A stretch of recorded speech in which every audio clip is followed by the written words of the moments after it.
మనం ముఖ్యంగా గుర్తుంచుకోవాల్సిన విషయాలు కొన్ని ఉన్నాయి. అవి ఏంటో తెలుసా?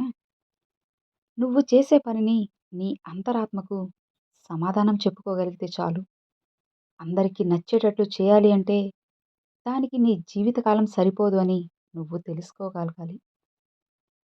కారణం లేకుండా బంధాలను నువ్వు దూరం చేసుకుంటే కావాలి అని అనుకున్నప్పుడు నువ్వు ఎంత తాపత్రయపడ్డా సరే ఆ బంధాలను నువ్వు అస్సలు తిరిగి పొందలేవు. జాగ్రత్తగా గుర్తుంచుకో. వేలాది వ్యర్థమైన మాటలు నువ్వు వినడం కన్నా శాంతిని, కాంతిని ప్రసాదించే మంచి మాట ఒక్కటి సరిపోతుంది నీ జీవితం మంచిగా మారడానికి.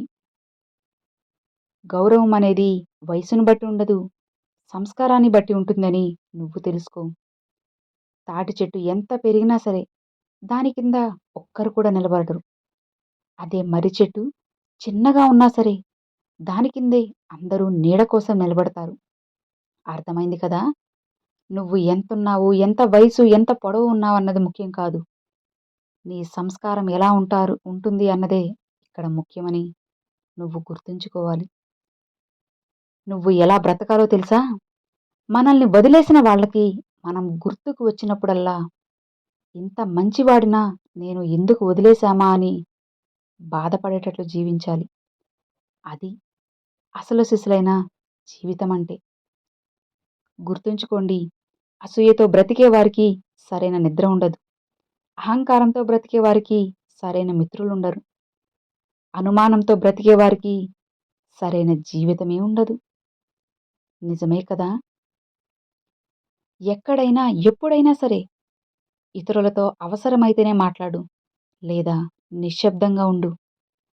సాధ్యమైనంత వరకు సంభాషణల్లో ఇతరుల ప్రస్తావన అస్సలు రానివ్వకు. ఉత్తమ సంభాషణలు సిద్ధాంతాల చుట్టూ తిరుగుతాయి. నీచమైన సంభాషణలు వ్యక్తుల చుట్టూ తిరుగుతూ ఉంటాయని నువ్వు తెలుసుకోవాల్సి. వాళ్ళేమనుకుంటారో వీళ్ళేమనుకుంటారో అనుకుంటూ నువ్వు వెళ్తే సగం జీవితం అక్కడే అయిపోతుంది.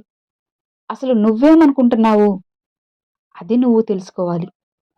కనీసం ఏదో ఒకటన్నా అవ్వాలి కదా! కాబట్టి ముందు నలుగురి గురించి కాదు, నీ గురించి నువ్వు ఆలోచించుకో. అప్పుడు నీ జీవితం మంచిగా మారుతుంది. తెలియంది తెలుసుకుంటే జ్ఞానం. తెలిసింది నువ్వు దాచుకుంటే అది అజ్ఞానం అవుతుంది. ఎట్టి పరిస్థితిలోనూ ఎప్పుడూ కూడా భయపడకూడదు.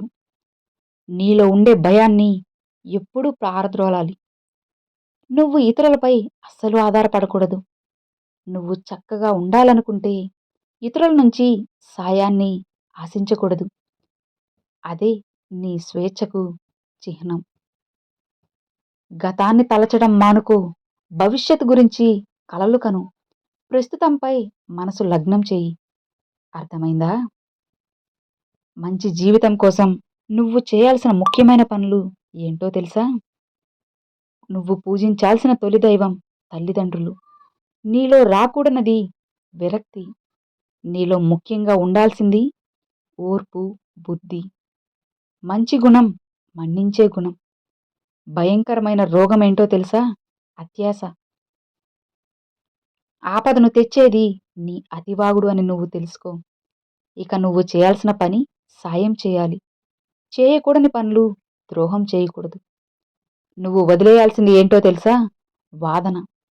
అప్పుడే నీ జీవితం మంచిగా, సంతోషంగా జీవించగలవు. ఆకలి తీరాక ఆహారాన్ని, అవసరం తీరాక మనిషిని అస్సలు చులకనగా చూడకండి. ఆకలి మళ్ళీ వేస్తుంది. అలానే అవసరం కూడా మళ్ళీ వస్తుంది అని తెలుసుకో. ఎప్పుడైతే నువ్వు అవసరం లేదు అని వాళ్ళని చులకన చూస్తావో, వాళ్ళతోనే నీకు ఖచ్చితంగా జీవితంలో ఏదో ఒక సందర్భంలో అవసరం వస్తుంది అని నువ్వు తెలుసుకోవాలి. మంచి ఆలోచనలో ఉన్నవారికి ఆనందం అనేది నీడలా వెంటే ఉంటుంది. అర్థమైందా? నీ మనసు నీ అదుపులో ఉంటే నువ్వు అడవిలో ఉన్నా సరే సంతోషాన్ని పొందగలవు. ఆనందంగా నీ జీవితాన్ని సాగించగలవు. నీకు కోపం వచ్చే ఒక్క క్షణాన్ని నువ్వు అదుపులోకి తెచ్చుకోగలిగితే బాధపడే 1000 క్షణాలను నువ్వు తప్పించుకోవచ్చు.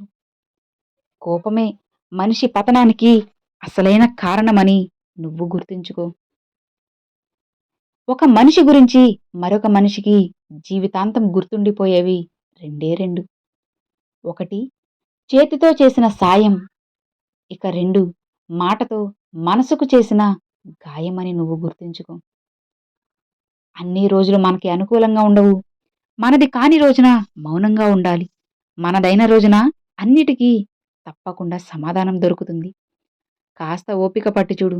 ఖచ్చితంగా నీకైన జీవితం నీకు దొరుకుతుంది.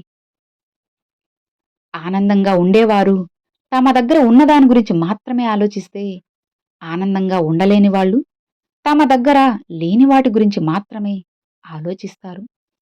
ఎంత విచిత్రమో కదా! అందరూ బావుండాలి, అందులో నేనుండాలి.